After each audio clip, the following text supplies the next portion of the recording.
So, hi. It is Monday, May 5th, and kind of in hell. This is honestly going a little better.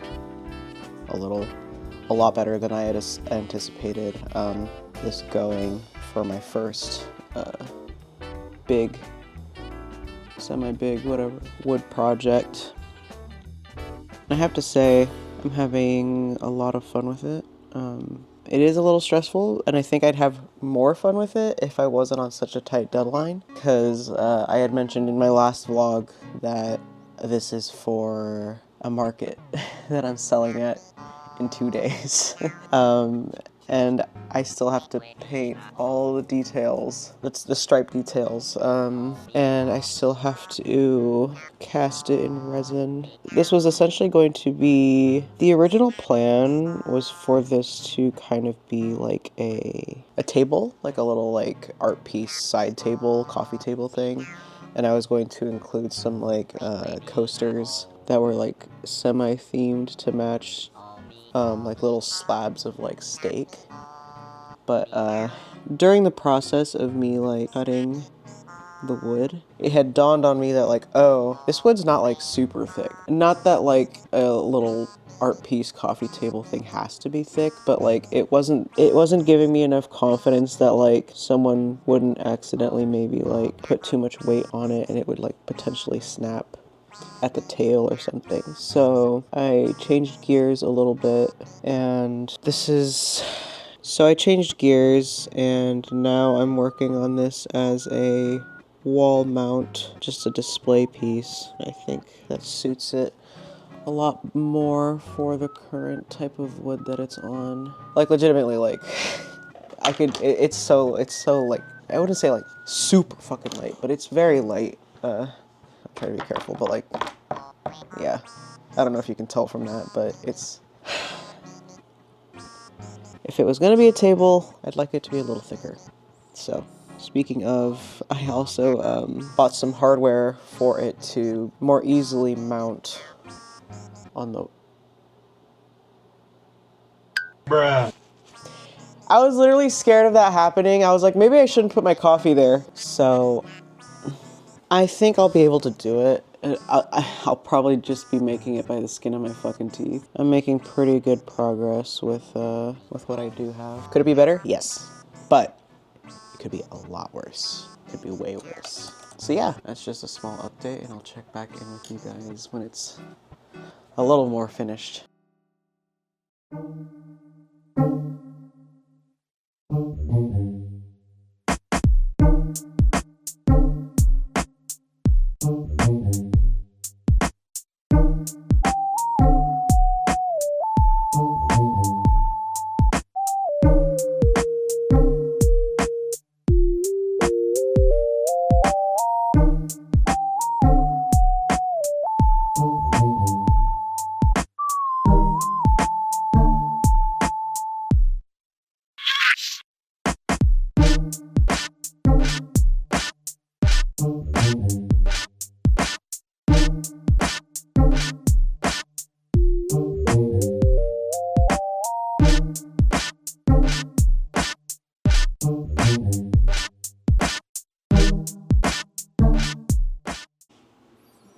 Hi, it's me. Today is Friday, May 9th. It is the day after the market that I had spoken about either earlier in the video or in my previous video regarding my next event that was after the Splatoon. Ooh, pump the brakes. Pump the brakes. It's me again on a different day, May 15th. Hi. Today is, come on, Tuesday, July 15th, and it's been a while. It's been a long while. It was not my intention for my next video to go out this late, but unfortunately life had a lot of other plans that kind of got in the way, and I've been dealing with a lot, and it's been really hard. yeah, it's been pretty difficult, and the only reason I'm able to kind of get this out now is because I was kind of beating myself up pretty badly about like, oh my god, I just want to get that video out. I want to get that video out. There's so much old stuff on there. I can't really focus on new stuff for the near future if I have all this old shit I haven't uploaded. So that's what this is for. But I kind of wanted to give a small update as to where I've been since March or May. I cannot remember. Oh my gosh. After the Makers Faire, it's kind of a blur where I've been. Celebrated my birthday in late June.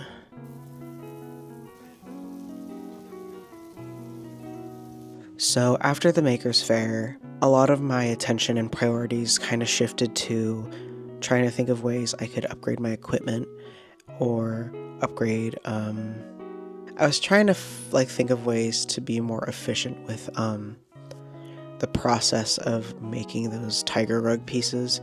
The things I was looking into was like, oh, maybe I can get like a table saw, or like a I don't remember what those saws are called. They're like a single piece of like metal saw with teeth on it, and it's like thin, and you just kind of like guide the wood around it. I've been wanting one of those to kind of get more intricate corners. So I've been looking into that, and I've also been looking into things like an electric sander, because like sanding that tiger by hand with like multiple pieces of sandpaper took so long, and it just hurt my hand after a while. So yeah, I was mostly focusing on that before me and Riley's world kind of just got flipped over and turned on its head, and everything got a lot harder. Also, sorry if I like keep fidgeting and playing with my hair. I just took a shower, so it's really annoying me, and just kind of like I just have to touch it.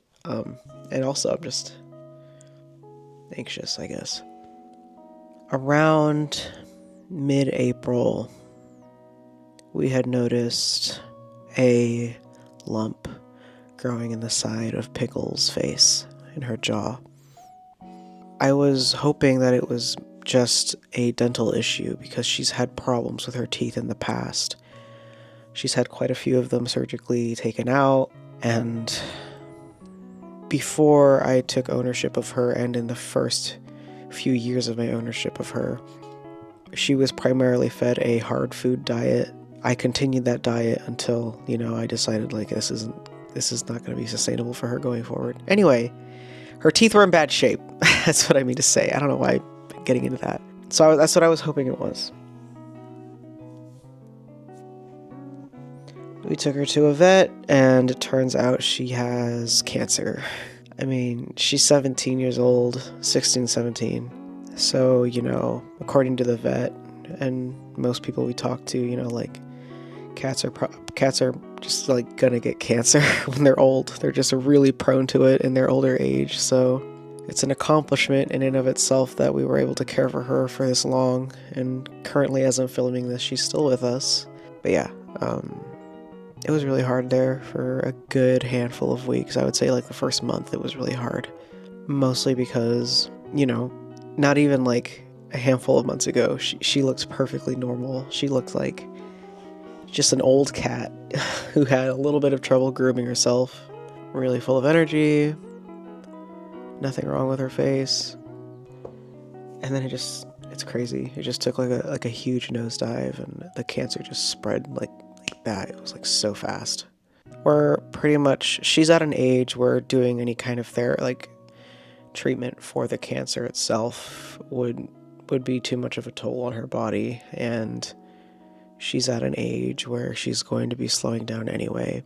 We agreed that it'd be best to just help her live a healthy and comfortable life in these last few months of them. The vet told us, she has months. And that first month she was with us after the diagnosis was hard, because she was definitely declining a lot faster than we would have liked, and she was declining a lot faster than we had thought she would, and it was mentally a lot, and it was just kind of hard because, you know, we were like actively having to make like preparations for her passing, and if we were gonna like take her to the vet to be put down or have the vet come to our house to put her down. But recently, her growth has grown enough to where it's pushing against one of her teeth. So there is this small wound open on her gums that bleeds every now and then. And when it bleeds on a bad day, it bleeds, and we have to kind of sit with her and baby the wound and like clean her up. But she's having a lot more good days than bad now. We're very good about sitting with her and eating with her to ensure that like she stays clean, she's getting all her food down, because, you know, the growth does cause like a little bit of issue with swallowing. You know, we've assessed her quality of life, and with the steroids and pain medication that she's taking, she's gained back like a couple pounds of weight, and she still has a lot of energy. She still likes to play when there is like a chance that when she is stimulated to play. Like, we got a new feather wand, and that got her excited to play. She still has a very active appetite. She's still very, very vocal for food. We're very happy that we were able to turn it around a little bit to give her like a little more time, give us a little more time to prepare. And it was a struggle for a few weeks there because I had that internal dilemma of, I don't want to keep prolonging her life while she has this wound in her mouth that might potentially be causing her pain and discomfort when she's eating, you know, just because I want her to keep being around. She still wants to cuddle, she still wants to be near us, she still has life in her. And it didn't feel right to just end it. So I think a good compromise we've made is just alleviating her pain, which is helping. The pain meds are helping a lot, and just helping her eat and live and clean her. You know, she has to take a bath now every couple weeks or so because the blood that we do miss or the food that we miss after we clean her, you know, gets matted in her fur, and so we have to bathe her. But